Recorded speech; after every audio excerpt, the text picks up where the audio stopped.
நான் கடவுளுடைய அவதாரம், இந்தியாவை காக்க வந்த தெய்வ பிறவி என்றெல்லாம் சொல்லிக் கொண்டிருக்கின்றார்களே, அப்படிப்பட்ட தெய்வ பிறவிக்கு சொந்தக்காரர்கள் உலகத்தில் யாரும் இருக்க முடியாது. ஃபிரௌன் அப்படிதானே சொன்னான், நான் தான் கடவுள், இந்த பூலோகத்தை ஆட்சி செய்பவன் நான் தான் அப்படி என்று சொன்னான். மூசா அலைஹிஸ்ஸலாம் வந்து சொன்னாங்க, நீ தான் கடவுளா? ஆம், நான் தான் கடவுள். அப்படி என்று சொன்னால் கிழக்கில் உதிக்கக்கூடிய சூரியனை ஒரு நாள் மேற்கில் உதிக்க வையப்பா என்று சொல்லும் பொழுது அவன் வாயடைத்து போனான். திரும்ப ஃபிரௌனுக்கு சொல்ல தெரியாதா? சரி, என்னால தான் முடியல, நீ தான் நபின்னு சொல்றிய, நீ அந்த அற்புதத்தை காட்டுன்னு சொல்ல தெரியாதா?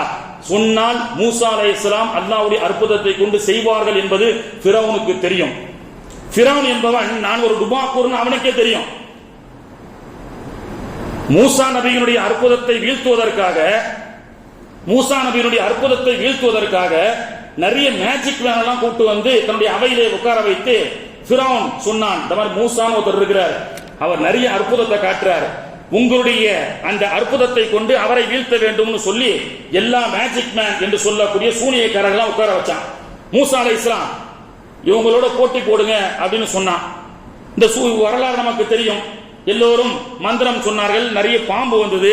மூசா அலைஹிஸ்ஸலாம் அல்லாஹ்விடத்துல கேட்டாங்க, என்ன செய்யறது அப்படின்னு சொல்லி. வால்கி அசாக், உன்னுடைய அசாவை கீழே போடு மூசான்னு அல்லாஹ் சொன்னான். அந்த அசாவை கீழே போட்டவன ஒரு பெரிய பாம்பு வந்தது. சூனியக்காரர்களுடைய பாம்புகளை எல்லாம் அது முழுங்கியது. அதை பார்த்த உடனே சூனியக்காரர்கள் இவருடைய அற்புதம் பெரியது என்று சொல்லி ஆமன்னா ரப்பி மூசா ஹாரூன் அப்படின்னு சொல்லி ஈமானை ஏற்றுக்கொண்டார்கள். அதுல ஒரு சுவாரஸ்யமா வருது. நான் ஏன் சொல்றேன்னா, உலகத்துல நிறைய பேரு இன்னைக்கு நான் தான் கடவுளின் அவதாரம், என்னை இந்திய தேசத்தை காக்க வந்த கடவுள் அப்படி என்று சொல்லிக் கொண்டு திரிபவர்கள். இன்னைக்கு அந்த சூனியக்காரன் பேசிக்கிட்டானா, ஏண்டா ஃபிரௌன் தான் நானே கடவுள்னு சொல்றானே, மூசா அலைஹிஸ்ஸலாமுக்கு எதிராக அவனாலேயே செயல்பட முடியாம தானே நம்மளை கூப்பிட்டுருக்கிறான், ஏன் அவனே நேரடியா மூசா நபியோட அற்புதத்தை செஞ்சு மாயாஜாலத்தை காமிச்சு மூசா நபியோட போரிட வேண்டியது தானே.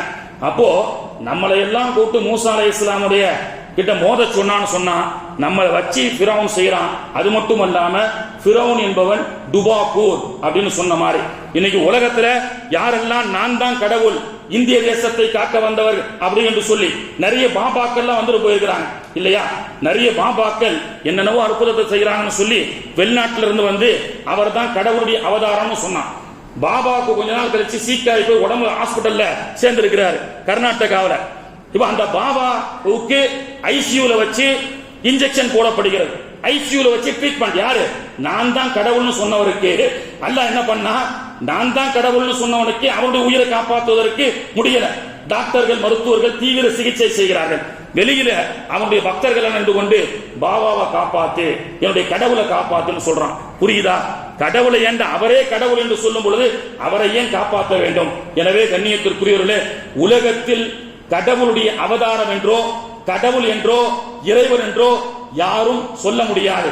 அப்படி சொல்பவர்களாக இருந்தால் அவர்கள் ஃபிரௌனை போன்று டுபாக்கூர்களாகத்தான் இருக்க முடியும்.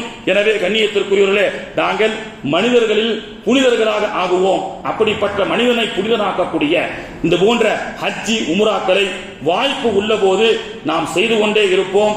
அப்படிப்பட்ட பாக்கியத்தை அல்லாஹ் தஆலா நமக்கும் நம்முடைய சந்ததிகளுக்கும் ஆரம்பத்தில் சொன்னதை போன்று எப்பொழுது ஹஜ்ஜிக்காக துஆ செய்தாலும் யா அல்லாஹ் எனக்கு ஹஜ்ஜுடைய நசீபை கொடு என்று செல்ஃபிஷாக கேட்காதீர்கள். இறைவா, எனக்கும் என்னுடைய மனைவிக்கும் எங்களுடைய பிள்ளைகளுக்கும் எங்களுடைய சந்ததிகள் அனைவருக்கும் யா அல்லாஹ் ஹஜ்ஜுடைய நசீபை கொடுன்னு கேளுங்க. அப்படி நீங்கள் ஹஜ்ஜிக்காக புறப்பட நாடினால் இந்த இது போன்ற புனித தினத்திலே இறைவா, இந்த ஆண்டு ஆஜிகள் எல்லாம் ஹஜ்ஜிக்கு செல்கின்றார்கள், வர ஆண்டு நானும் என்னுடைய துணைவியாரும் சேர்ந்து ஹஜ்ஜிக்கு செல்ல வேண்டும் என்ற நியத்து வைத்துக் கொள்ளுங்கள்.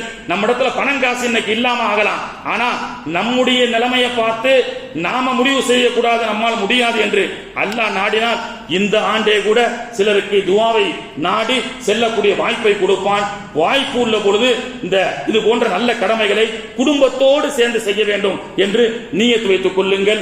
வல்ல ரஹ்மான் நமக்கும் நம்முடைய குடும்பத்திற்கும் நம்முடைய சந்ததிகளுக்கும் ஹஜ்ஜுடைய உம்ராவுடைய நசீபை நிரப்பமாக தந்து அருள் புரிவானாக. வாக்ரு தஅவானா அனில் ஹம்துலில்லாஹி ரப்பில் ஆலமீன். நான் கடவுளுடைய அவதாரம், இந்தியாவை காக்க வந்த தெய்வம்.